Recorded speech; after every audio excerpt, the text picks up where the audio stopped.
is up, everybody? My name is Dane Thompson. Welcome back to another episode of Burndown. So, in today's episode, we're back on the Maliboom once again. And what we're going to be doing today is installing this Rhodes anti-roll bar kit. This is the, let me see what it is. It's the 36-inch Pro Series anti-roll bar kit by Rhodes race cars. So, it should fit within the frame rail, do everything I need to do. I went with the Pro because it's a little more heavy duty. It's for your lightweight, high horsepower builds, or in my case, your heavy, not so much horsepower builds. Figure maybe we could grow into it hopefully one of these days. But this part goes on the back on the rear suspension. It connects both trailing arms together essentially so you don't have body roll. So when I lead the line with the car, it won't have that roll where it wants to roll to the whatever side. It was to the right. It lifts the inside wheel up on the driver's side. Now to lift both of them up, it should give it an even lift on launch. So hopefully we can launch hard enough to really test it out. But I'm feeling better. We made a bunch of changes. The timing feels like it's there. The boost is coming online. We'll just keep it simple. And even if we can't launch real hard, I can hopefully give it lots of boost and we can still go fast and have some fun. So anyway, I'll open this kit, lay it out, and I'll show you guys what it looks like. Ta-da! All right, well, there you have it. It's kind of a bit cooler than that they do it this way, honestly, because that way you can just look at the package and make sure everything's there versus like putting this all in individual bags and stuff. Got a little tore up on shipping, but that's to be expected. And then this nice German, this is a nice German inch and half chromoly. That's a really poor German accent, but yeah, that's a man bar right there, dude. That thing ain't messing around. So yeah, you can put a lot of stress on that thing without any issue. If anything, I think these arms, it's kind of funny that they give you like this monster, and then you know this is essentially the size of both these put together is only maybe a 1/4 inch. And then this is this big monster, but I guess this is where the load is, plus the arm length. I guess it puts torque on it. So anyway, I don't know. This seems like a little overkill, but it is what it is. We're gonna throw it in, and no instructions or anything. So I guess I'm on my own. Kind of bolt this thing together, figure out what it looks like, how we're gonna mount it in the car, and then kind of bring you back when we got this tentatively kind of figured out. So what I did here to get started is assembled everything, made sure I had everything I needed. These come with Nylox. This is all grade 8. This is nice hardware. Nylox are terrible for mock-up because you can't really thread stuff all the way on and off. It's just terrible. So I replaced everything with just really user-friendly, easy hardware, so that way we could take it on and off a million times, seat everything flush so it doesn't wiggle around when we need to hold it to weld and all that, and then we'll do final assembly with the real hardware. So I did that on all these. These little tube ends aren't welded, so we just taped them in place so that way we can move them around without things falling down and falling apart. And then lastly, it looks like they have these little gussets that go inside here. When I first saw them, I didn't really know what they were for, and then I realized, hey, they fit perfectly. So this is not really going to be a variable, so I think I'm going to just tack these on both of these. Before I really get rolling, I'll just put these on a flat surface over here on the table. Just put like a tack on each section, that way it's good to go. And then I think actually this all needs to be cleaned because I think this slides around the bar here and then gets welded. So the other thing too, we'll have to do that on a level surface like the table, maybe the floor, I don't know, but that way these arms are the same, you know, when it's around the bar. So that's a flat surface. That shouldn't be too bad because you just put the bar in there, and then if this one's flat and that one's flat, we should hopefully keep it pretty level. If it's not even, it's going to preload one side to the other. Granted, you could take it out with the Heim, so it's not the end of the world if we're off a little bit. Yeah, and then that thing just rides in here, and then this mounts to the old frame or somewhere underneath. All right, we just slid these on. And then I've got everything jacked up and supported. I got the rear end supported and then the frame supported, so that way my shocks aren't holding the load of the rear end and everything. That's not good for them. Nice thing too, when I put the sway bar on, this should hold the load before they top out, essentially, or real close to it kind of at the same time, I would imagine. So let's climb under here.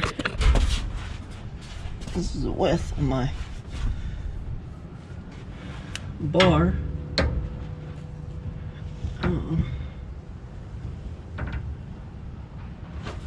I messed it. I'll bring it back. Okay, after looking at it, I took these arms, and then I think, like way back in there, and then these will basically kind of cross over these guys, something like that, so that when this moves up, you know, nothing hopefully interferes. And we'll see. We'll have to get some articulation and all that stuff, but yeah, I think this thing will have to get shortened up. Then it'll get put, there's this brace that goes across, it'll have to do a standoff. So first thing I'm gonna do is remove these exhaust hangers that are in the way on both sides. We'll cut these free and kind of eyeball and get a better view of what we got going. So I've been out here for a minute, and I was trying to look and see and imagine, and I don't know, but I swear that because this driveway is like on a 2% slope, when I lay down my head that way, I just feel like I'm going off into space or something, and it's really distracting. Anyways, I'll show you what we got. So if you look back there, the arm should be on the outside of that bar, and then that bar has distance from that to there on both sides. So I'm fully extended now though, and I got that tacked in place, and that's welded to that cross member that goes across. There you go, it's a little bit better. So see where the cross member is? So that should be a pretty rigid point, but I think what I'd like to do is pull the shock bolts out and then jack the rear end up. This is full extension, so I'd like to do full compression and then see if that bar or that bar touch the roll bar. So I think that is our next plan. So we'll do that. Man, I'm sick of like rolling around. It's so cramped in here to try to do that. So I'm glad I got that tacked. I feel pretty good about the location. I'm gonna be sad if those things touch though. But I mean, if it's at like full and it's touching, I don't care. But if it's like not full compression and the thing's whacking it, we can't have that. So I was just guessing. We didn't measure anything. So I just tacked it and then wish me luck. Okay, so I've got everything jacked up pretty much all the way. I think the side on the right is touching up there. I think it just barely started touching, but you can see the distance of travel from there to there. I mean, let's just be honest, it's probably 6.5 if I was, maybe 6. If we were to swing it over to the right position. Let's see. Let's just say center on center. Let's say that's 6. I only got 5. Same with this guy. Yeah, so we're outside of the scope of travel. That side's barely touching, this side still has room. So, travel-wise, we are good. So there is one arm, there is the other arm. I have not cut these down at all, so obviously that's not how they're gonna look. But everything fits in there. The top bar, you can see it protrudes a little bit. That thing's a little bit long, so I'm gonna get a good measurement, I think, and cut that down even more because that stuff's heavy. So there's no reason to carry that extra weight around. And then on these bars, I think what we'll do, I'll get a good measurement on that top one in the back. This is what I'm talking about, by the way. So we'll get a good measurement. Whoa, there you go, move it out of the way. Get a good measurement on this guy, the big one in the back, and then see where the arm placement kind of is. So we'll cut this down. I'd like to leave like a 1/4 inch so I get a good weld surface, because we'll weld the outside of this and the outside of this. I may throw a little on the inside of each one, but we'll see. And we'll cut this down, so I'll get a good measurement, cut this down, so that way it is what it's supposed to be, and then I can mark these where they're going to be, and then tack weld those on, and then this whole assembly unbolts here. Okay, this makes me laugh a little bit because there's a meme where a guy had a head and he was rubbing it on the concrete to flatten it out before he put it on some car, apparently. If that's good enough for his head, that's good enough for my roll bar. So concrete's pretty flat, right? And then I just want to make sure these arms are square, so we'll run this on there. If it's twisted a little bit, no harm, no foul, but I'd like to make sure these are pointing straight out. So let me tack these. I'll get a couple good tacks on these, and then we will slide it back under the car. Let's see if we can get a size on these guys. I got all that stuff tacked up, and then I'm making the little link arms, and they're real stubby, but it should be what I need. And then if not, I've got enough tube left that I can make them longer if need be later on. We've got reinforcements here. And then now I'm cutting the tabs down so we can tack these to the rear end. And we'll cycle the suspension with all this stuff in place, and I'm feeling pretty good about it. Then all I have to do is pull it all out, weld it all up, and stuff it back in, and maybe get a rattle can on some of this, and we're good. It's pretty much the moment of truth. I got everything in there, so we just jack it all up. Ready? Yeah, let's go. Oops, sorry. Scaring me over here. Come on. Wham! Oh! Oh no, it doesn't work. So other than, I know that those fuel lines are probably gonna be in the way, but keep going. Oh, man, you got pretty damn good tuck. Look at how close it is. Tired of the fender. Keep going. Yeah, you're hitting something on the. Where? I think your tire is just so far on the wheel well right now. Where? On this side. Is it? I think so. Something's keeping it. You got it in park. Yeah, I mean that's like mega tucked. Well, you can measure the distance. I mean, nothing's touching, right? I mean, we're not even close to the fuel lines either. Yeah, you got a mile. I mean, I think you're dragging bumper at this point. Look at that. Dragging bumper. Yeah, I mean, we're not even close, right? Let me double check. I don't see anything interfering over here.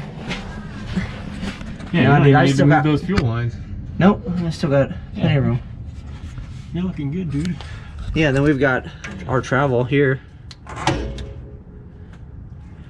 Even if this came up another inch, I'm still clear. Yeah. Like, I mean, we'd really have to do something no bueno. Yeah. I think we're good, man. I think so too. Yeah. I'm just wondering what's binding over here. I think it's the tire. Well, oh no, it's the light. Oh, the light's getting smushed. Oh no, we're smushing the light. All right, I'm gonna come down. Poor guy was trying to warn us. Help! He's holding the whole car up almost. There we go. Hey, buddy. Let him free. Oh, thank God. All right, now we'll try again, huh?